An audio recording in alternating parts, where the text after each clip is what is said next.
할렐루야 충현 아카데미 성도 여러분 만나서 반갑습니다. 오늘은 위대한 복음 10번째 시간입니다. 오늘 다룬 사건은요. 요한복음 4장입니다. 예수님께서 사마리아에 있는 수가성 여인을 만난 사건을 다루고자 합니다.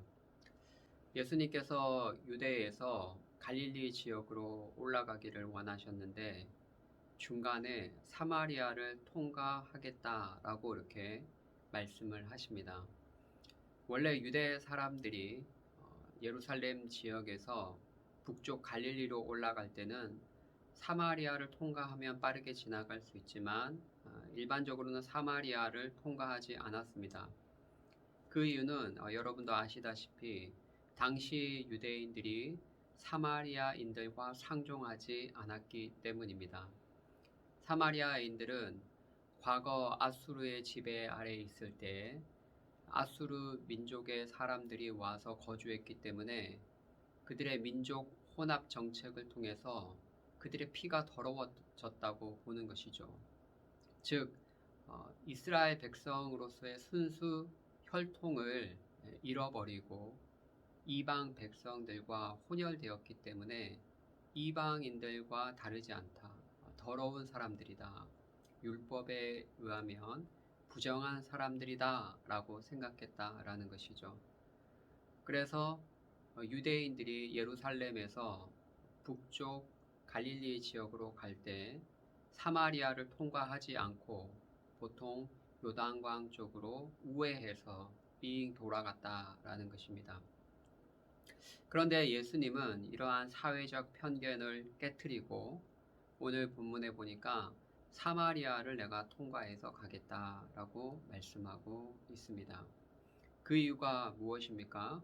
바로 그곳에 하나님이 준비하신 영혼, 만나야 할 귀한 영혼이 있었기 때문입니다. 그 주인공이 누구일까요? 예, 바로 사마리아 수가성에 사는 한 여인입니다. 그래서 오늘 본문에 보니까 예수님께서 그곳을 지나가시다가 한 여인을 만납니다. 우물가에서 만나는데요. 예수님이 제일 처음 하신 말씀이 뭔지 아시죠? 나에게 물 좀 다오, 물을 달라라고 그렇게 말씀하셨습니다. 당시 유대인들이 사마리아인들과 상종하지 않았고요. 또한 남성이 생전 처음 보는 여성에게 이렇게 말을 건네는 것도 일반적이지는 않았습니다. 그래서 이 여인이 깜짝 놀랍니다. 당신은 유대인이고 나는 사마리아인인데 어찌 나에게 물을 달라라고 요청하십니까? 라고 이렇게 물어보는 것이죠.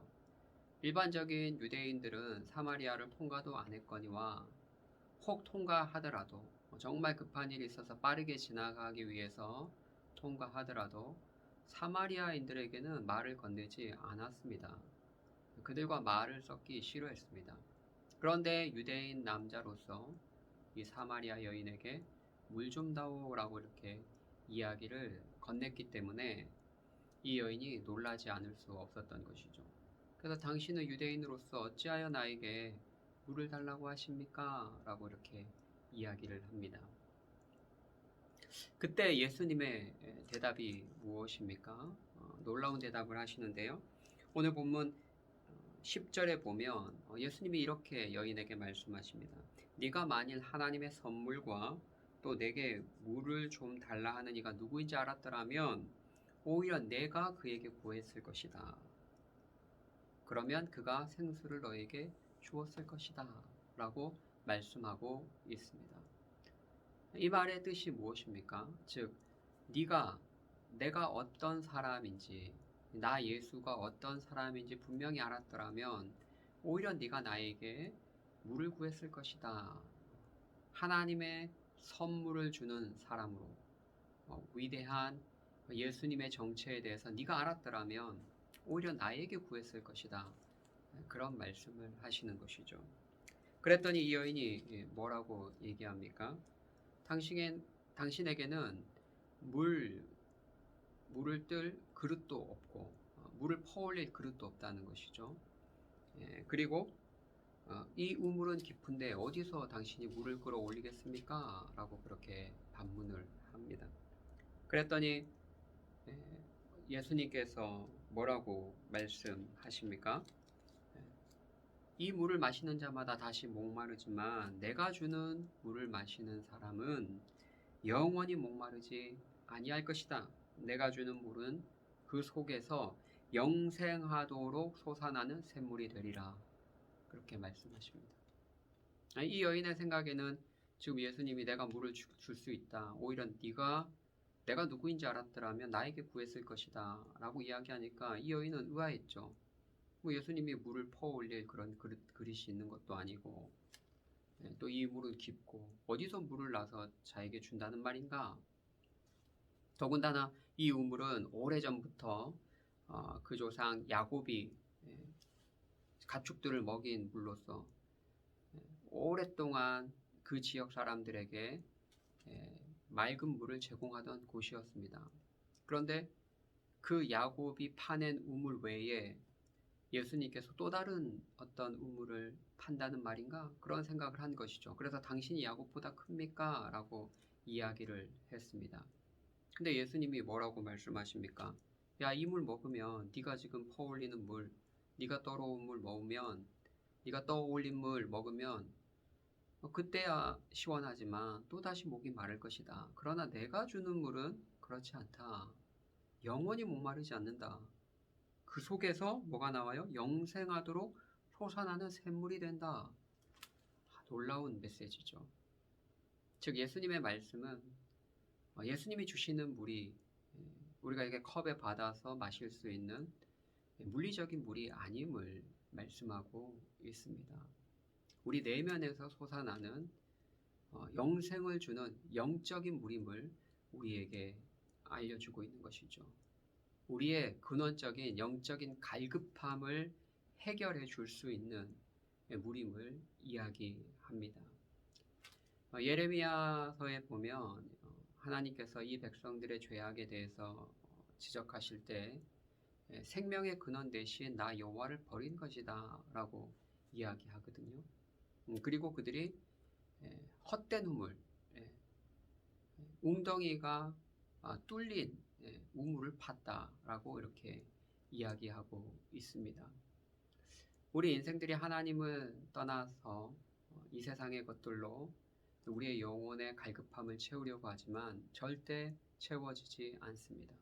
돈을 많이 벌어도 또 학식을 쌓아도 또 자신이 원하던 일들을 성취하고 업적을 이루어도 이것이 일시적인 만족을 주지만 우리의 영혼의 근원적인 그 갈급함을 해결할 수 없어요. 절대로 해결할 수 없습니다. 하나님만으로만 채워지는 영혼의 큰 부분이 있다라는 것이죠. 그 갈급함을 채울 수 있는 분은 여호와 하나님, 그분밖에 없어요. 그래서 그분이 보내신 하나님의 아들 예수님을 만날 때 그것이 채워지는 것이고 우리 안에 영생하도록 솟아나는 샘물이 되는 것입니다.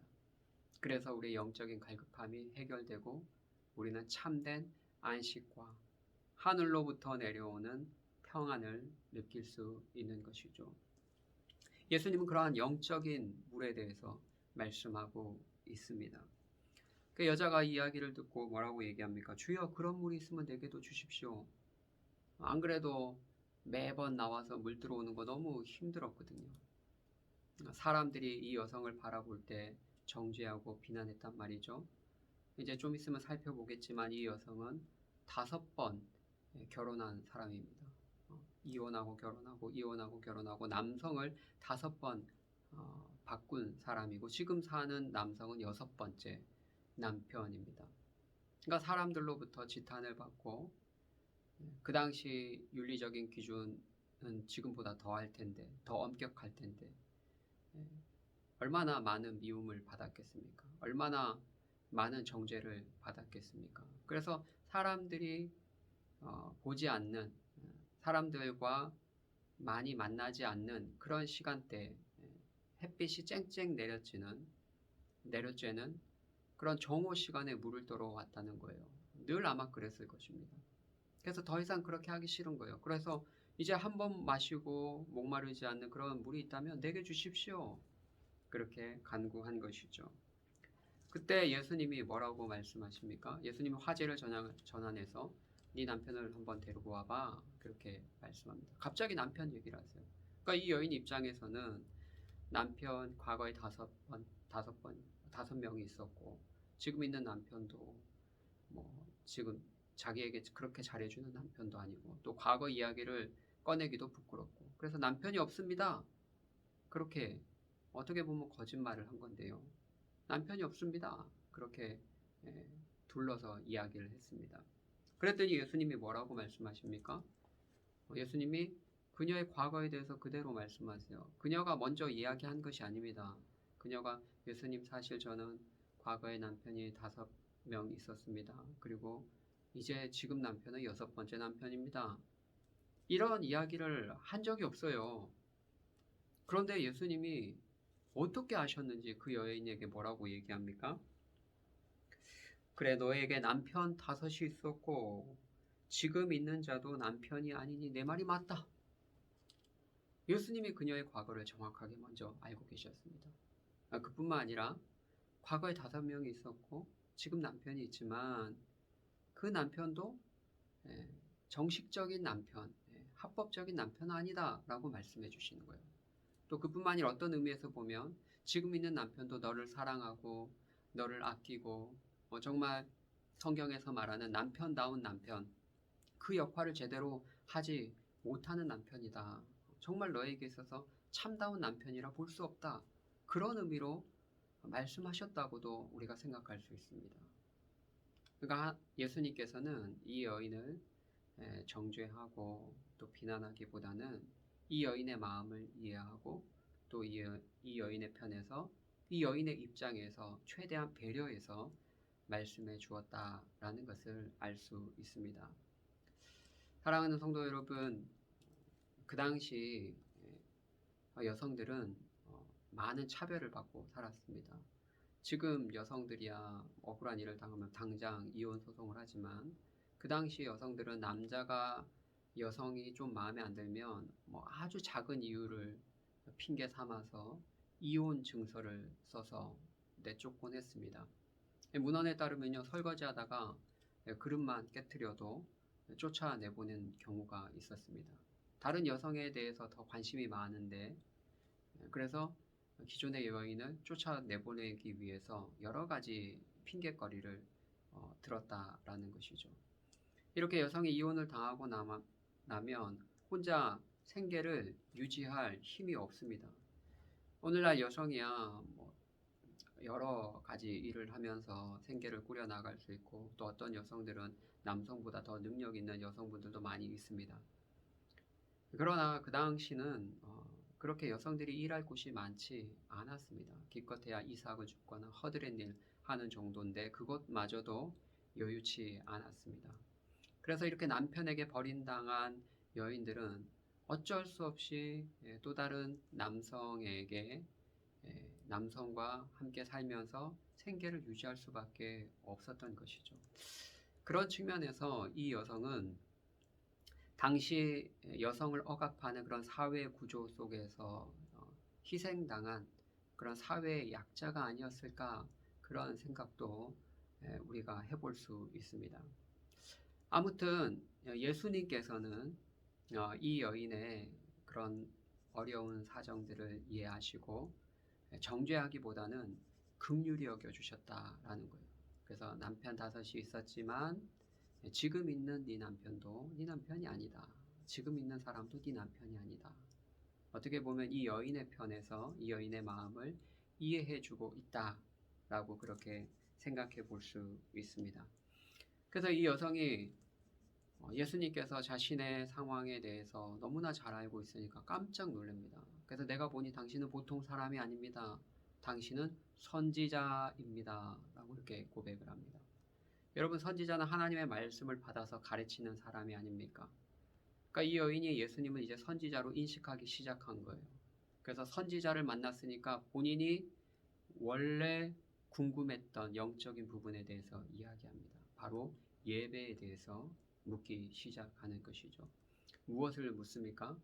우리 조상들은 여기 있는 이 산, 지금 그리심산, 사마리아에 있는 그리심산에서 예배 드리면 된다라고 얘기하는데, 당신들 저기 남쪽 유대인들은 꼭 예루살렘에서 예배 드려야 된다고 합니다. 도대체 뭐가 맞습니까? 정말 하나님이 어디서 예배 드려야 예배를 받습니까? 이런 궁금증을 늘 갖고 있었거든요. 하나님께 대한 예배에 대한 궁금증, 늘 하나님께 참되게 예배 드리고 싶은 영적인 갈급함이 그에게 있었던 것이죠. 예수님이 뭐라고 말씀하십니까? 이 산도 아니고 저 산도 아니다. 물론 이제 유대인들은 율법에 근거해서 예루살렘에서 참되고 유일하신 하나님께 예배드리려고 노력했고, 너희는 잘못된 율법에서 벗어난 잘못된 방식으로 예배했지만 이제는 이제 이런 시대 같다. 이 산에서 예배드리는 것, 혹은 저 산에서 예배드리는 것, 예루살렘에서 드리든지 그리스인 산에서 드리든지 이제 이런 게 중요한 게 아니야. 아버지께 예배할 때가 오는데, 이제 아버지께서 참되게 예배하는 자를 찾는데, 그런 사람들이 어떤 사람이냐? 바로 영과 진리로 예배하는 거란다. 그렇게 말씀해 주셨습니다. 사랑하는 성도 여러분, 하나님께서 이제 장소적 개념을 넘어서 하나님이 진정으로 받으시는 예배에 대한 기준을 분명히 말씀해 주셨습니다. 그것이 무엇입니까? 바로 영과 진리로 예배하는 것입니다. 요한복음에서 진리는 예수님 그 자체입니다. 예수 그리스도가 진리입니다. 요한복음에서는 그렇게 정확하게 말씀드릴 수 있습니다. 그래서 예수 그리스도 안에서 예배 드려야 돼요. 구약 시대에는 희생 제물을 잡아서 그것의 피를 통해서 희생 제물의 제사를 통해서 임시적으로나마 죄인들이 하나님과 연결되었습니다. 하나님께 나아갔습니다. 죄 사함을 받고 하나님께 나아가서 하나님과 소통을 했습니다. 성막에서 제물을 잡아서 그 역할을 했죠. 그러나 신약의 가르침은 무엇입니까? 예수님이 우리의 완벽한 제물이 되었습니다. 구약의 모든 제물들은 임시적인 것이고 그림자에 불과합니다. 예수님이 온전한 제물이 되셔서 우리 죄를 다 대속해 주셨습니다. 그분이 또한 완벽한 성전이 되십니다. 구약의 성전은 그림자에 불과합니다.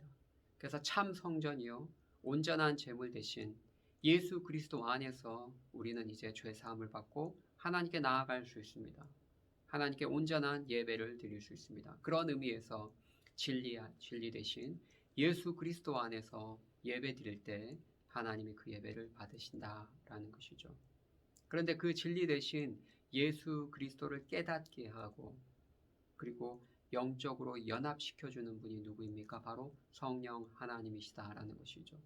우리의 무지한 마음 가운데, 어두운 마음 가운데 빛을 비춰주시고 진리의 말씀을 깨닫게 하시고 복음의 말씀을 받아들이도록 하는 영, 바로 성령께서 그 기능을 하시거든요. 그래서 성령은 예수의 영입니다. 예수를 깨닫게 하고 알게 하고 체험하게 합니다. 그런 의미에서 참된 예배는 성령으로 또한 예수 그리스도 안에서 드려져야 된다라는 것이죠. 오늘날 코로나 시대에 교회에 나와서 예배 드리고 싶지만 기저질환이 있거나 혹은 특이한 질병들 때문에 또 연세가 드신 분들은 교회 현장 예배를 드리지 못하고 인터넷으로 실시간 영상 예배를 드리고 있습니다. 어떤 분들은 제가 이렇게 예배 드려도 되나요? 다소 죄책감을 가진 분들이 있을 수 있는데요. 죄책감을 갖지 않으셔도 됩니다. 오늘 본문에 의하면 장소가 중요한 것이 아닙니다. 우리가 가정에서 예배 드린다 할지라도 우리가 정말 예수님을 사랑하는 마음으로 예수 그리스도에 대한 믿음 안에서 성령님을 의지해서 진실하게 바른 마음과 태도를 가지고 하나님 앞에 나아간다면 하나님께서 그 예배를 기뻐 받으신다라고 말씀하고 있습니다. 물론 모든 성도들이 함께 현장에서 하나님을 찬양하고 하나님을 높이고 또 말씀도 함께 듣고 그러면 가장 좋겠죠. 이것이 가장 좋은 것입니다.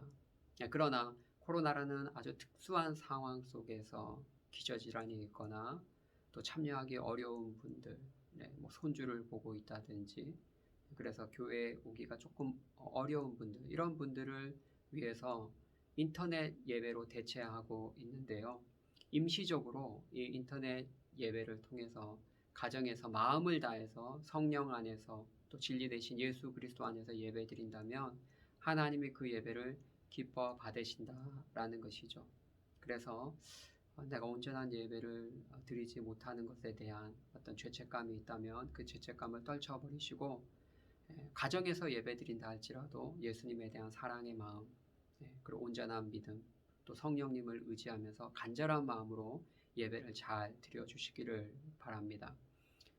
이러한 과정들을 통해서 예수님께서 수가성 여인과의 대화의 과정을 통해서 수가성 여인에게 예수님은 내가 바로 메시아다라는 것을 알려주십니다.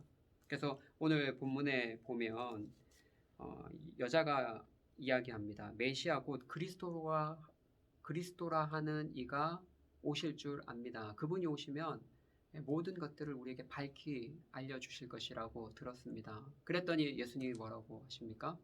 그래, 바로 그 사람, 네가 기다리는 그 사람이 바로 나야. 구약에 약속하고 너희가 기다렸던 바로 그 메시아가 바로 나란다. 그렇게 말씀하십니다. 그때 이 수가성 여인은 예수님을 메시아로 받아들입니다.